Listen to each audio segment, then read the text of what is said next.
How much you want to bet it's not, and it's just a bunch of white people that see a bunch of Muslims and assume Sharia law, because everybody knows all Muslims want Sharia law.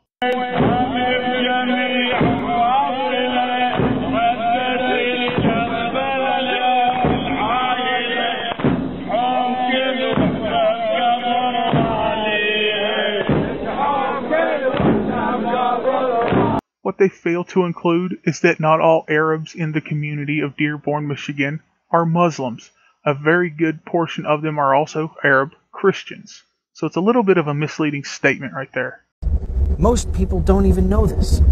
You go into places like Dearborn, Michigan, you don't feel like you're in America. It sounds like he's never been to places like Koreatown in Los Angeles, Chinatown in numerous cities, Little Italy, Little Havana, and other communities like that in cities where people conglomerate and celebrate and live in their heritage, because that's what they want. They want to be around people that have their same heritage. So one community in Dearborn, Michigan is like that, and you're having a fit. But they do it in Little Italy, Little Havana, Koreatown, and all that, and you're fine with that because they're not Muslims anymore.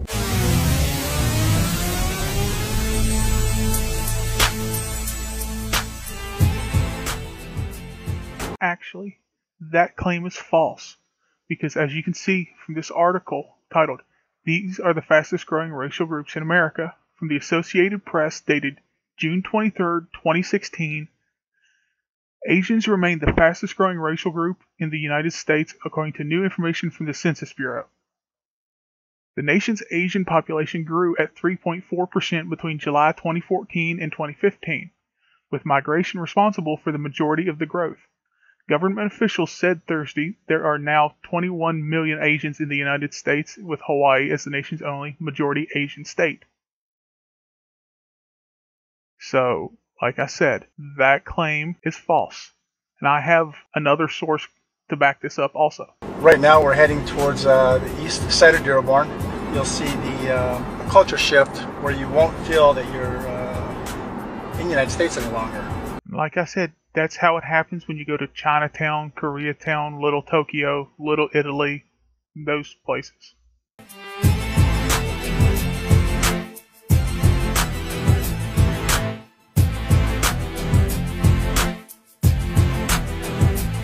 I personally was unable to find one reputable source that said anything of the sort. Seriously, what happened to all the American businesses around here? They come in to buy the strip mall. They move the previous owners out. They increase the rent dramatically. They force them out. They force people out. And then they put similar businesses, but with a Arabic tone? Yes. I'd like you to provide a source for that being how it's done, why they do it, and what they do, because if you can't provide one, you're just making an unfounded claim. You think a lot of people here voted for Obama? Of course they did. Yeah? Why? Why do you think they voted for Obama?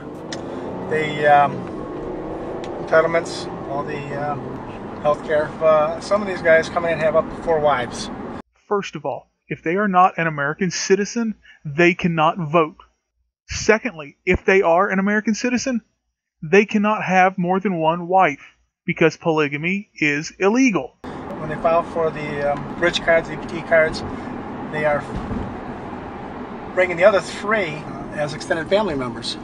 And you know that how? When we're going grocery shopping, you see these young Arab ladies, girls, with their kids, getting out of Range Rovers, using their EBT bridge cards to pay for the groceries.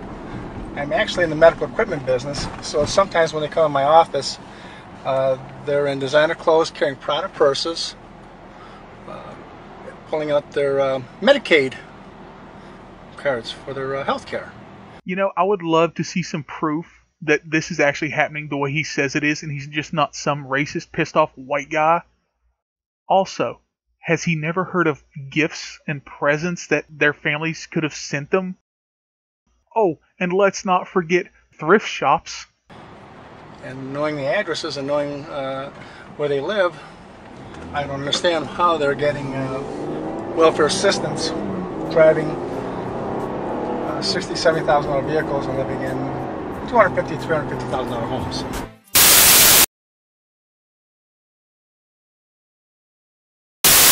I think he's assuming that they've paid off their houses and cars when they more than likely have mortgages and a lease. Immigrants from the Middle East represent the fastest growing immigrant demographic in the United States. And over the past 3 years, the Obama administration has taken in more immigrants from the Middle East than Mexico and Central America combined. Like I said before, I have multiple sources that say, no, you're wrong. It's Asians that are the fastest growing demographic. And secondly, I couldn't find any sources saying that he took in more immigrants than those regions combined. So the onus is on you to provide the sources since you are making the claim. And it's about to get worse. I don't think you could sound more bigoted if you tried. 7 million Syrians have applied to come here to the United States as refugees. Imagine the strain on the welfare system. Keep in mind, the video I'm responding to was made 5 months before this video, so about a month into the Trump administration. They have applied. That doesn't mean they're all going to get in. And the whole strain on the welfare system, that problem is because of Republicans giving tax breaks to big companies that allow them to ship jobs overseas. So who's really at fault there? Innocent immigrants or companies shipping jobs overseas? Today, 36% of Americans claim to earn less than $30,000 per year. But in the Muslim community, it's up to 45%. I heard you making a bunch of unsourced claims on the internet, so I just gotta say, citation needed! 5 or 6 years ago, was it anything close to where it is right now? Absolutely not. The population's probably doubled in this area in Dearborn Heights as far as the Middle Eastern population. Over the last 5-6 years? 5-6 years. I see more radicalization. Yeah. Arabs moving in. How do you know they're radicalized? You do realize if they're radicals, you wouldn't know about it until it was too late, right? Or wait, are you one of them? Like they're coming here, but they don't want to mix in with Americans? Right, they're not mixing in. Yeah. They're not learning the language. Earlier in your video, there are business signs in Arabic and English that beg to differ. Reuter Street? Do you know where Reuter Street is? You don't know where Reuter Street is? Thank you. They're not really becoming Americanized. In the high school where you have a large Muslim population, they have to serve halal food. The non-Muslim, it's actually 2 menus, one for the non-Muslims and one for the Muslims. I'm assuming this guy would be fine with forcing Jews to eat pork even though it's against their religion. Just like Muslims have to eat halal food and use halal products. You never see American flags? Never. Never. Never. Because of course, if you don't fly an American flag, you're a terrorist.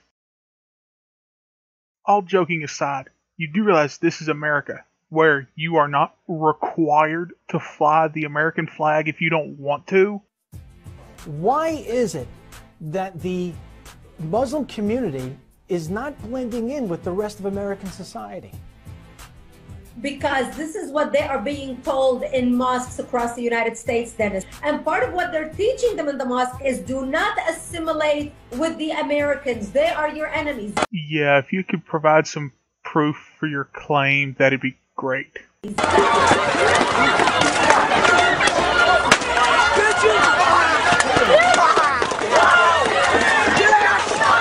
Kidding me.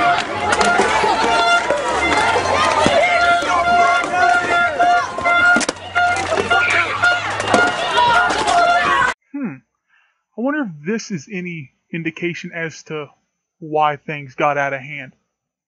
From abcnews.com, link in the description. Flaring tensions led to violence and an arrest in Michigan this weekend as members of Christian missionary groups turned up to protest at the largest public gathering of Arab Americans in the U.S. Christian protesters traveled across the country to Dearborn, Michigan, where they taunted attendees and even held a severed pig's head for 3 days at the annual Arab International Festival. The protests turned violent Sunday, by the end of the day, as many as 10 people facing disorderly conduct or assault charges.